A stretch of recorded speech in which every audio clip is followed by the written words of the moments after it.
Terima kasih, Bu. Ya, sama-sama. Maaf, ini dengan siapa ya? Saya Ila, Bu, yang kemarin menghubungi Ibu untuk diadakan konseling hari ini. Oh iya, bagaimana kabarnya Ila? Baik, Bu, alhamdulillah. Bagaimana tadi proses belajarnya di kelas? Menyenangkan? Lumayan, Bu.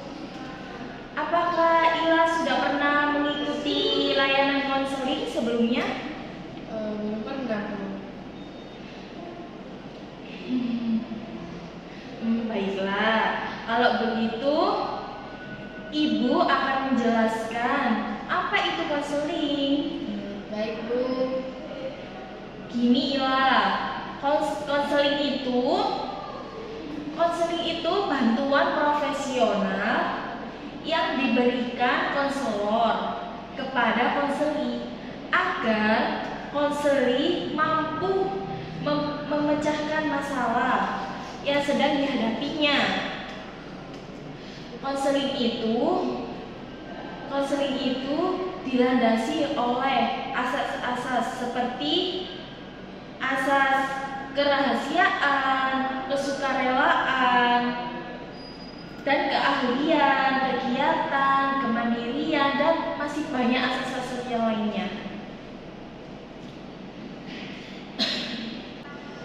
Asas kerahasiaan menjamin semua informasi yang Ila sampaikan itu tidak akan bocor, atau hanya Ibu yang tahu cerita Ila bagaimana. Kalau asas kesukarelaan artinya Ila datang ke sini dengan sukarela atau tanpa paksaan dari orang lain. Dan yang ketiga, keterbukaan. Artinya Ila bersedia untuk terbuka dalam menceritakan masalah bagaimana yang Ila hadapi. Ila sudah paham sampai sini? Oh iya, Bu. Begitu ya? Saya paham, Bu.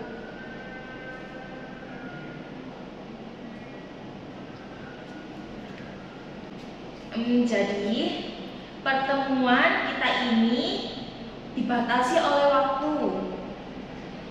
Kita akan melakukan pertemuan dengan mempergunakan waktu kurang lebih 30 sampai 45 menit. Dengan adanya waktu yang singkat ini, maka kita sebaiknya benar-benar memanfaatkan waktu yang ada. Nah, jika pada pertemuan ini masalahmu belum terselesaikan, maka kita adakan kontrak waktu perjanjian untuk mengadakan pertemuan berikutnya. Begitu ya, Bu.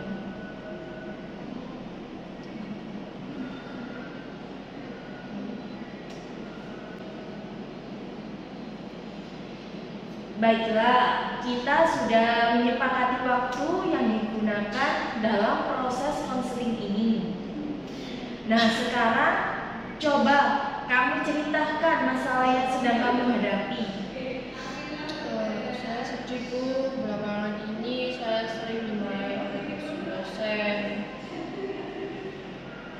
Sering dimarahin? Kenapa kok bisa dimarahin? Mungkin karena saya tidak mengerjakan tugas, Bu. Jadi saya sering banget dimarahin sama Pak dosen, Ibu dosen, seperti itu.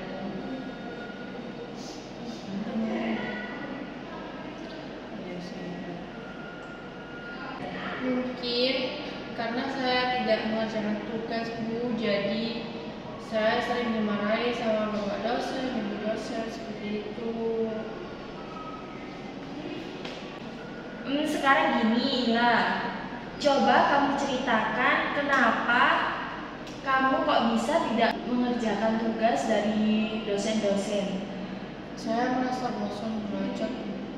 Saya tuh merasa bosan, Bu. Dari jam 7 pagi hingga jam 12 itu saya mengajar ya, Bu. Lalu setelah mengajar itu saya pergi kuliah kampus, lalu pulangnya itu nggak mesti Bu. Kadang pulangnya itu jam 4, jam 5 atau hampir sampai maghrib ya Bu. Nah setelah pulang kuliah itu harus mengerjakan tugas lagi Bu. Jadi saya itu merasa capek sekali itu Bu. Oh, jadi Ila ini jenuh, merasa bosen dengan aktivitas yang itu-itu aja gitu. Iya Bu. Kalau saya bosan, saya lebih memilih tidur daripada mengerjakan tugas Bu.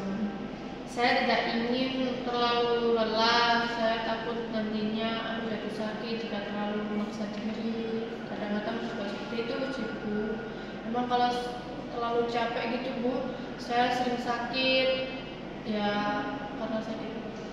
Ya ringan aja sih menurut saya. Cuman ya nantinya saya sakit gitu Bu. Kalau boleh tahu sakit yang bagaimana ya Ila? Sakit kepala gitu, kadang pusing, kadang tipes gitu, kadang kalau nggak mau makan ya saya sakit lambung gitu Bu biasanya Bu. Asam lambung saya tuh sering kumat gitu kalau kebanyakan mikir. Gitu ya. Saat kamu tidur lebih awal, apa kamu menggantikannya dengan bangun tengah malam atau bangun subuh untuk mengerjakan tugasmu? Aku biasanya sih bangun subuh sih. Kalau tengah malam itu Bu, saya terlalu capek kayak seperti kemarin itu Bu. Saya ada tugas hingga terlalu malam. Tidurnya itu jam 12 malam. Lalu saya tidur lagi terus bangun subuh untuk mengerjakan tugas lagi seperti itu Bu.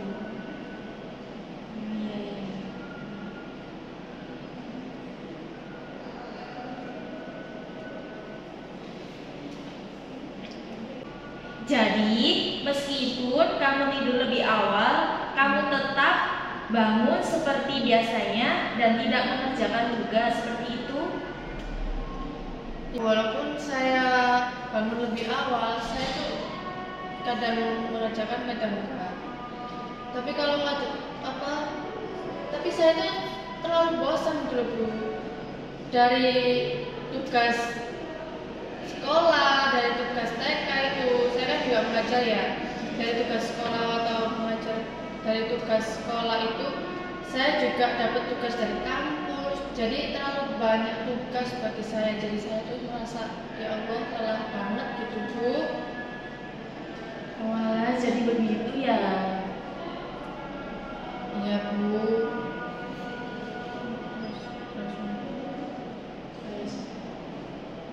Apakah Ila tahu kalau apa yang dilakukan Ila itu hal yang sangat tidak baik?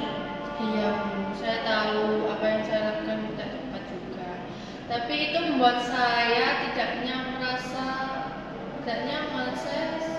Saya sadar Bu, seharusnya saya juga belajar dengan giat karena sebentar lagi saya akan ujian, sebentar lagi saya lulus gitu Bu.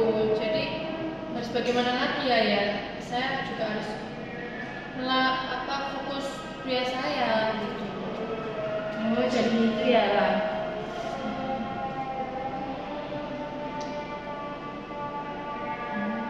Kamu mengatakan kamu harus giat belajar untuk menghadapi ujian, tapi kamu merasa nyaman tidur lebih awal dan tidak mengerjakan tugas. Iya Bu, saya bingung harus bagaimana ya. Saya takut gagal saat ujian Bu. Lalu Saya butuh motivasi yang bisa membuat saya rajin belajar.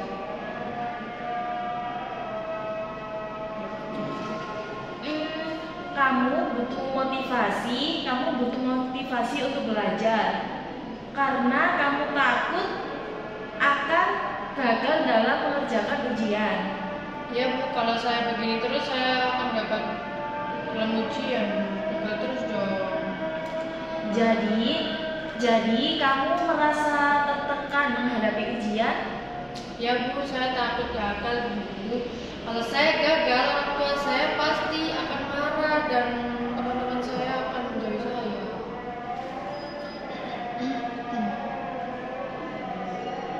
Ibu mengerti dengan perasaan Ila. Berdasarkan ceritamu, kamu mulai bosan belajar karena jadwal belajarmu terlalu padat.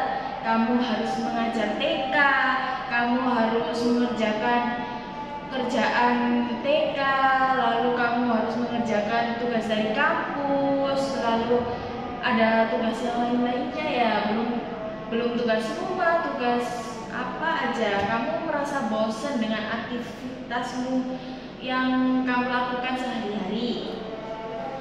Namun kamu merasa takut gagal dalam ujian karena tidak tahu harus bagaimana agar semangat lagi. Betul begitu, Ila?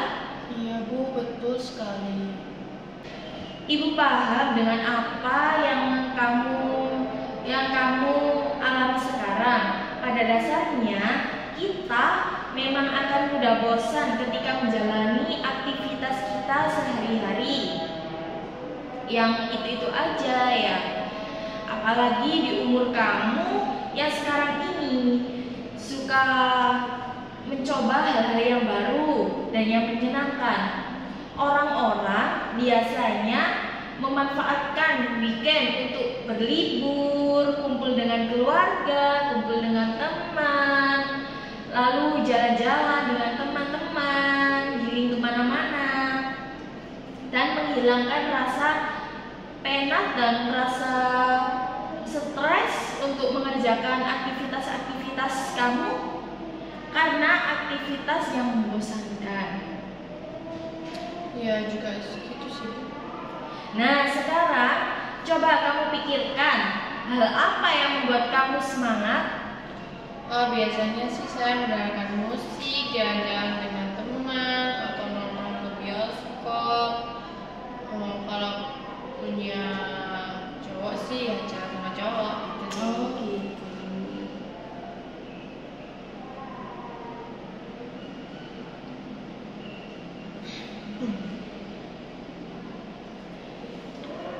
Nah, sekarang gini Ila sudah tahu apa yang membuat Ila semangat, ya.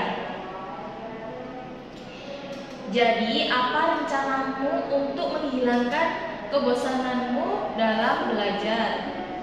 Saya akan mengatur ulang jadwal belajar dengan baik, merencanakan jalan-jalan bersama teman-teman saat weekend minimal 2 kali sebulan lalu, dan sesekali mendengarkan musik saat mulai bosan belajar gitu.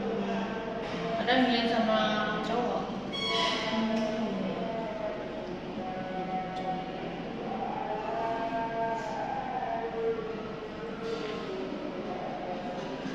Bagus, kamu telah menemukan solusi yang ibu pikir sangat tepat, dan kamu mau melakukannya dengan sungguh-sungguh. Tentu saja sih Bu, saya ingin meraih prestasi saya dan seperti dulu. Sekarang gini Ila, ibu yakin Ila pasti bisa.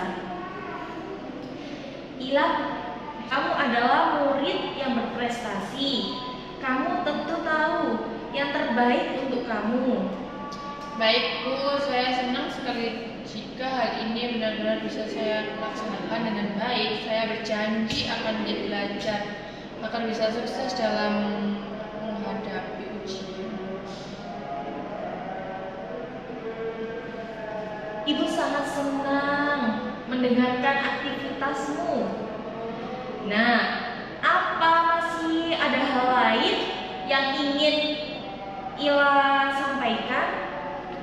Saya rasa cukup sampai saat ini ya Bu. Berhubung waktu juga sudah habis, mari kita akhiri proses konseling ini sampai di sini. Sebelumnya, mari kita simpulkan hasil pembicaraan kita. Di awal, Ila mengatakan bahwa prestasi Ila menurun. Semua itu diakibatkan karena Ila adalah merasa jenuh dengan jadwal belajar yang padat dan tidak memiliki semangat belajar. Kemudian dalam waktu mengatasi masalah tersebut, Ila berencana untuk memiliki semangat belajar dan mengatur waktu belajar, meluangkan waktu jalan-jalan dengan teman-teman saat weekend, dan selesai mendengarkan musik ketika Ila mulai bosan belajar. Bagaimana Ila? Ya Bu, saya akan berusaha agar kejenuhan belajar yang saya rasakan sekarang ini bisa segera saya atasi dan dapat semangat kembali dalam belajar. Ibu senang sekali mendengarkannya. Bagaimana perasaan Ila sekarang? Saya juga merasa senang dan lega Bu. Sekarang saya sudah tahu yang harus saya lakukan itu apa, seperti itu. Jadi setelah konseling ini berakhir, rencana apa yang Ila lakukan? Saya akan memulainya kembali dan mengatur ulang jadwal belajar, meluangkan waktu jalan-jalan, weekend bersama teman-teman, dan tidak bosan dengan rutinitas seharian. Sesekali mendengarkan musik juga saat saya bisa belajar. Bagus. Semoga kamu bisa sungguh-sungguh menjalankan rencana yang telah kamu buat. Nah, kalau begitu, sesi ini dapat kita akhiri dan Ila konseling jangan sungkan lagi ya untuk datang menemui ibu jika memiliki kesulitan. Baik Bu, terima kasih banyak atas apa yang Ibu sampaikan. Saya merasa senang dan lega Bu. Sekarang saya sudah tahu apa yang harus saya lakukan. Kalau begitu saya pamit permisi ya Bu. Kembali ke kelas. Assalamualaikum Bu. Waalaikumsalam.